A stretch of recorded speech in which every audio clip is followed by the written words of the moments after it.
I just have noticed, as similar as we are, and we're both silly and like to make people laugh and funny, I notice where the differences like come out, you know what I mean? Like I've always said about Cameron, I was like, I feel like Cameron would rather be put to death than like make him rewatch a movie. It's like, hey, let's just sit here and watch something like a movie that like you've already seen. Like people get comfort and like, it's not the case across the board, right? No, and I'm sure you do it. No one's, but I mean, you're not the guy like, oh, I'm sitting here and rewatching The Office over and over. You know what I mean? Like it makes me sick. Yeah. So many people use The Office and Always Sunny in Philadelphia to just throw on passively as like noise, and I like both of those shows, but I think I hate passive watching. Yeah, I hate like the use of a television as like noise in the room, especially when it's like someone invites you over to like hang out, and it's like, let's just put on this show that we've both seen. It's chill. Like, what the fuck? But I think it's just, but that's what I'm saying. It speaks more to the difference between I've like gotten better about it too.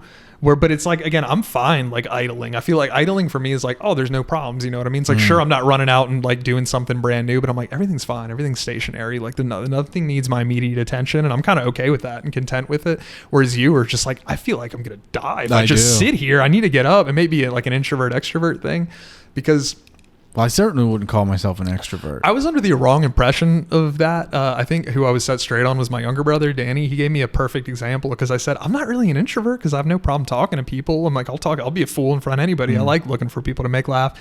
And he's like, it has nothing to do with how outgoing you are. He was like, what it really, and this is his telling of it, he was, the way it really made sense to me was like, which one is more draining for you? Like if you're sitting at home doing it, are you like, I just got to get out. I got to go walk around. I got to go see some people, you know? Or when you're out doing stuff, are you more like, I'm just ready to be home. I can't wait to be home after all this. You know what I mean?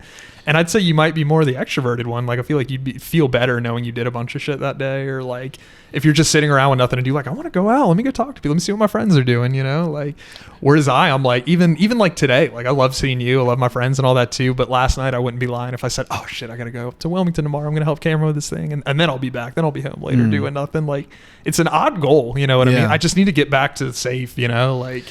I think if it's between the two, I mostly feel like I get a lot of my energy and feel the best when, I'm by myself in my room working.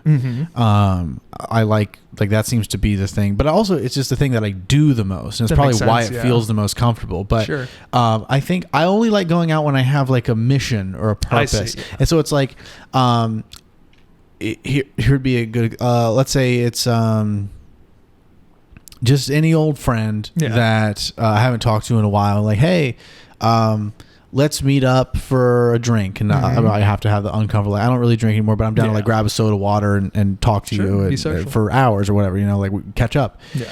So we go do that. And then like I show up and then there's like two other friends of theirs that I don't really know that come up, and then there's just kind of like this disbursement of attention where it's like, oh, we don't get to have like a one-on-one conversation. It's more this sort of, I have to now get to meet these people, and then pretty quickly realize like, all right, I don't think there's like a connection here. Right. The social environment is now kind of like, this is not how I want to spend any more than 30 minutes, really. And so then probably 30 minutes later, we're like, hey, I got to go. Yeah, exactly. Right. But other way around, it's like, it's a friend I wanted to catch up, or it's meeting someone new, like someone I message on Instagram, and it's like, hey, you seem interesting. Let's have a conversation. All right, let's meet up for coffee. I don't drink coffee, but I'll have a water, you know, like, and so then I talk to the person, and it's just me and them. Yeah. And we get to know each other over like 2-3 hours of conversation. And it's like, and then we have all these ideas about things that we can do. It's like, that to me is productive and was totally worth that time. And I didn't want to leave within 30 minutes of it. Yeah. And then of course, to bring my original example, and other things,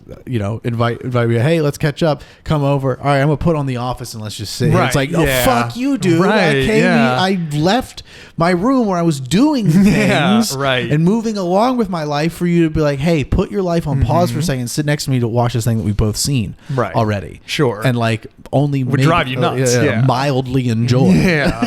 But because you've talked to me about your like how you view time in that regard of just like, I feel like I'd feel horrible if I wasted time. You know what I mean? That like eats at you harder to waste time. Yes. Whereas again, like I hate wasting I know time. You do. And like I can completely resonate with that. And like all the things I've done, I can't be like, dude, I got to tell you about when I was hanging at home last week. Like you're not going to hear stories like that. But like, oh, when I went down to the bar, you know, dude, I didn't see anyone all day, but you're never going to believe what happened. Like what good story is going to come after that unless something really wild's going on. But it's like, I don't know. It's like people are just kind of like built differently. Like if you woke up one day and you had nothing to do, like, I mean, how rare would it be if you just like, I didn't go anywhere all day. I hung out, you know, and I'm sure knowing you'd be working on something, but it's just like, oh, there was a show I hadn't seen or some movies. I just sat there, ate some food around noon, talked to a friend a little bit, but it was a pretty nothing day. I feel like I don't hear that out of you. Like, yeah, but to answer the introvert extrovert question, I feel like I'm an omnivert. I feel like there are both introverted, because I can also be by myself and goof off and piss time away. Yeah, exactly. I feel like I actually have kind of a habit, and I really can't reason with myself.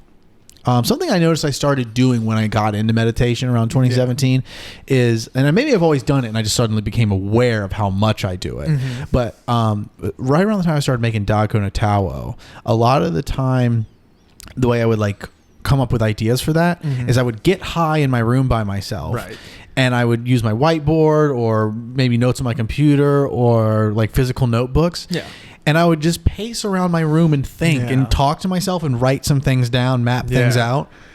And like I do that getting high to the side, writing things down to the side. I do a lot of this pacing and thinking. And I don't know how much I'm actually like being productive in terms of thinking things through and deeply and actually like moving through things, or how much I'm actually just kind of thinking in circles and pissing time spiraling a little away. bit. Yeah, Spiraling. I get that. Yeah. And I think I've become more and more aware of like how the intentional thinking and how it can spiral into something good. Like I can go into that in a bad mood and think something through and then spiral into this, like, now I've generated a positive, powerful, confident emotion out of it. Yeah. That seems very productive to me. Right. But it might be like, oh, I'm feeling really good. Let me think about this thing. And then I start thinking about things that stress me out and I start tearing myself down and then I spiral into something that's like, so again, introvert, extrovert, there's situations that are both extroverted or introverted where it's either productive or it's not. And I think that my whole getting energy out of either of those situations has to do with my judgment as to whether or not it was productive.